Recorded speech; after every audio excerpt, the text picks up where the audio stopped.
اعوذ باللہ السمیع العلیم من الشیطان الرجیم بسم اللہ الرحمن الرحیم. پیارے پاکستانیوں السلام علیکم. چودھری جہاں زیب عوام دوست پارٹی سے، اور ہم تسلسل کے ساتھ اپنے منشور کے حوالے سے عوام الناس کو آگاہ کر رہے ہیں، اور اس سلسلے میں آج ہماری 10ویں کلاس ہے جس میں ہم ڈسکس کریں گے. یہ کلاس ہے کہ زمین کی ملکیت کے قانون کو جامع اور مفصل بنائیں گے. ریاست کی طرف سے جاری شدہ ملکیتی دستاویزات اور لوگوں کی املاک کی حفاظت کا جامع نظام بنائیں گے. یہ بڑی اہم بات ہے جس کے حوالے سے میں عوام الناس کو آگاہ کرنا چاہتا ہوں. عوام جانتی ہے کہ پاکستان میں ملکیت کا جو قانون ہے وہ بہت ہی کمزور ہے. پوری دنیا میں آپ کو ریاست جو ہے وہ جب دستاویزات جاری کرتی ہے تو اس دستاویز کے ساتھ اس گورنمنٹ کی گارنٹی شامل ہوتی ہے. علمناک یہ ہے کہ پاکستان میں جو دستاویز جاری ہوتی ہیں جس میں رجسٹری ہے، انتقال ہے، اس کے بارے میں سپریم کورٹ کا فیصلہ ہے کہ یہ بھی حتمی نہیں ہے. اور اندازہ کیجئے کہ یہ جو ملکیتی دستاویزات ہیں ان کے بارے میں جو پٹواری جاری کرتا ہے، جو پٹوار خانے کا نظام ابھی چل رہا ہے پاکستان میں ریونیو کا، پٹواری جاری کرتا ہے، تو پٹواری کے لیے بھی یہ ہے کہ وہ اس کو انویسٹیگیٹ نہیں کرتا. بس جو کتابوں میں لکھا ہوا ہے اس کا کام ہے کہ منوان آگے دے دینا، ٹھیک ہے. انویسٹیگیشن اور باقی جملہ معاملات جو ہیں وہ عدالت کا کام ہے، وہ دیکھے گی. اور آپ دیکھ لیجئے کہ پاکستان میں جو سول عدالتیں ہیں جس طرح سے وہ لے کے چلتی ہیں، کئی سال نہیں، کئی نسلیں جو ہیں وہ چلتی رہتی ہیں. یہ اس کو ٹھیک کرنے کی کوشش کرتی ہے، جو کئی نسلیں لوگوں کی گزر جاتی ہیں اور ان کے کیسز جو ہے وہ حل نہیں ہوتے.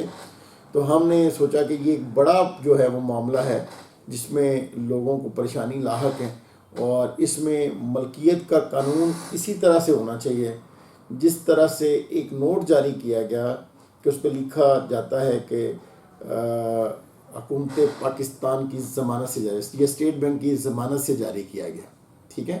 اسی طرح آپ کی ملکیت کے جو ڈاکومنٹ ہیں ان کے اوپر لکھا ہونا چاہیے کہ حکومت پاکستان کی ضمانت سے جاری کیے گئے ہیں، اور اب جو ہے وہ ان املاک کی ذمہ داری جو ہے وہ حکومت کے پاس ہے.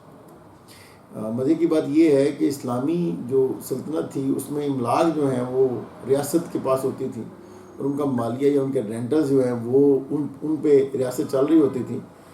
یہاں پہ اوبیسلی ملکیت بھی ہوتی تھی، لیکن اس وقت ملکیت کے جو لیولز تھے وہ اور تھے. لیکن ہمارے ہاں چونکہ ہر چیز ہی ٹھیک ہونے والی ہے، تو اس وجہ سے ہم سمجھتے ہیں کہ زمین کی ملکیت کا جو قانون ہے اس کو مزید جامع ہونے کی ضرورت ہے، اور اس ملکیت کے قانون کو ہم مزید جتنا ہو سکے گا وہ بہترین کریں گے.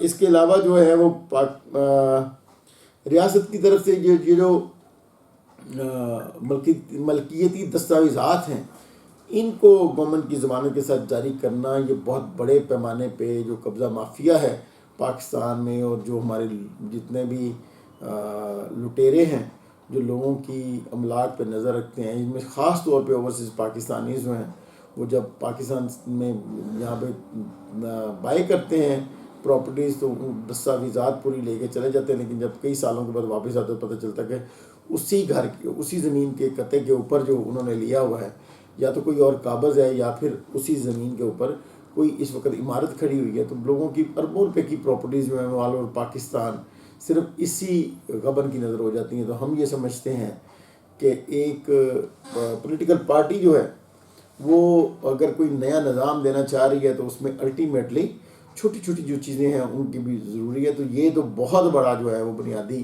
مسئلہ ہے عوام الناس کا، لیکن اس کو ویسے بھی ریاست کے بنیادی ڈھانچے کو ترتیب دینے کے لیے بھی اس کے لیے بڑا ضروری ہے کہ ہم جو ہے وہ ملکیتی دستاویزات جو ہیں ان کو جامع کریں اور زمین کی ملکیت کے قانون کو جامع کریں. اس سے 2-3 چیزیں ہوئیں گی.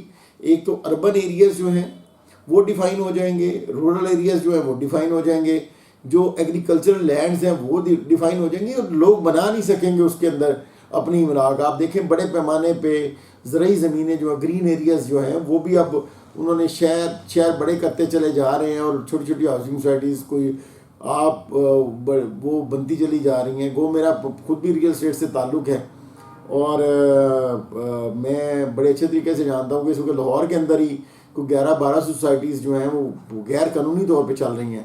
آپ اس اندازہ کیجئے کہ کتنی بڑے پیمانے پہ، اور یہ گرین ایریاز میں بڑی ساری سوسائٹیز بنی ہوئی ہیں اور ان کو پوچھنے والا کوئی نہیں ہے. پھر جس طرح سے ملکیت کے ڈاکومنٹ جاری کرتی ہیں سوسائٹیز، یہ بھی کوئی طریقہ کار نہیں ہے جاری کرنے کا. یہ ریاست کا کام ہے کہ وہ ملکیتی دستاویزات جو ہیں وہ جاری کریں. اگر یہ صرف ملکیت کے قانون کو جامع کر دیں تو اربوں کا ریونیو جو ہے وہ سالانہ آئے گا. آپ دیکھیں ڈی ایچ اے میں ڈیفینس ہاؤسنگ اتھارٹی یا یہاں پہ جو سوسائٹی ہے جہاں پہ میں بیٹھا ہوا ہوں، یہ ایک سادے پیپر کے اوپر لیٹر جاری کرتی ہے، اور 100 سال بھی بعد بھی بندہ آگے اپنے پلاٹ کو دیکھتا ہے تو وہ پلاٹ ویسے کا ویسا پڑا ہوتا ہے. تو وہ کیئر کرتے ہیں، مطلب یہ نہیں ہے کہ جاری کرتے ہیں بلکہ لوگوں کی املاک کی حفاظت کرتے ہیں. تو کسی کی زمین کے اوپر کوئی بندہ قبضہ نہیں کر سکتا.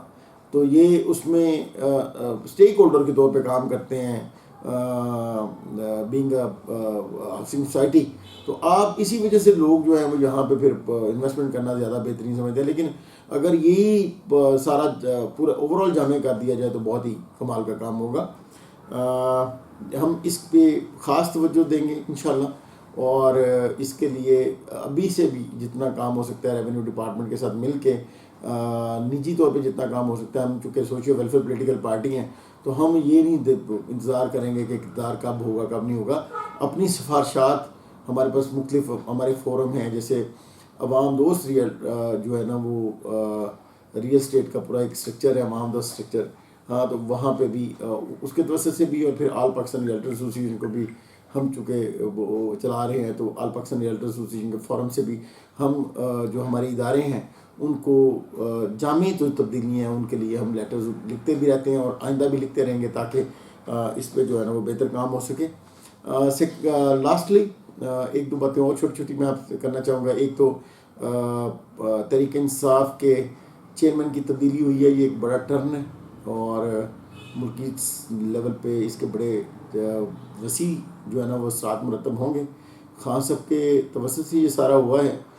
لگتا ہے کہ جو مقتدران ہیں ان کے ساتھ ہمارا کوئی سیٹلمنٹ ہو گئی ہے خان صاحب کی، اور اس کی وجہ سے ایسا لگ رہا ہے کہ آگے کوئی بہتری کی صورتحال جو ہے وہ نظام میں نظر آئے گی. میرے خیال میں اس سے جو تحریک انصاف کے کارکنان اور بڑے پیمانے پہ وہ جو ریزگنیشنز آ رہے تھے وہ بھی رک جائیں گے، اور پھر اس کے علاوہ جو کریک ڈاؤن تھا تحریک انصاف کی نیچے والی پارٹی پہ وہ بھی میرے خیال میں رکے گا. تو یہ بڑا خوشائند ہے، میں اس کو بڑی پازیٹیولی دیکھ رہا ہوں. لاسٹلی ایک اور بات بھی بڑی اہم ہے، اور وہ ہے کہ پاکستان کی جو موجودہ سیاست ہے، موجودہ جو کلچر ہے، اس میں پاکستان کی جو عوام الناس ہے اس کی انٹری جو ہے وہ یوں کہنا چاہیے کہ اس طرح سے نہیں ہے جس طرح سے مہذب قوموں میں جو ان کے افراد ہیں ان کی انٹری ہوتی ہے. جیسے اقبال فرماتے ہیں افراد کے ہاتھوں میں اقوام کی تقدیر، ہر فرد ہے ملت کے مقدر کا ستارہ. تو یہ ذمہ داری بھی پاکستان کی عوام کو لینی ہے کہ ہم نے ریاست کے جملہ معاملات میں اپنا فیڈ بیک ضرور دینا. اگر ہم اس کو فیڈ بیک کو اپنے آپ کو اہم سمجھتے ہوئے فیڈ بیک ہی اسٹیبلش کرنا شروع کر دیں تو یہ ایک بڑی ریولوشن ہوئے گی.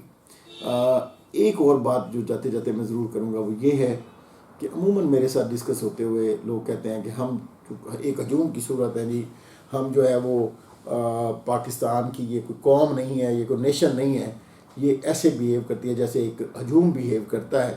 تو پاکستان اگر بحیثیت قوم ہم آگے جاتے تو بڑی تیزی کی ترقی کر سکتے تھے. تو میں سمجھتا ہوں کہ میں نے عموماً قوموں میں دیکھا ہے کہ وہ اپنے آباء و اجداد کو فالو کرتے ہیں، اور جو ہجوم ہیں وہ ان میں ایک پازیٹیوٹی یہ ہے کہ ہجوم جو ہیں وہ کسی ایک نظریے پہ اکٹھے ہوتے ہیں، اور ہمارے نزدیک اللہ رب العزت کا جو قانون ہے، جو نظام ہے، اس پہ ہم اکٹھے ہو سکتے ہیں. نبی صلی اللہ علیہ وسلم کی محبت پہ ہم اکٹھے ہو سکتے ہیں.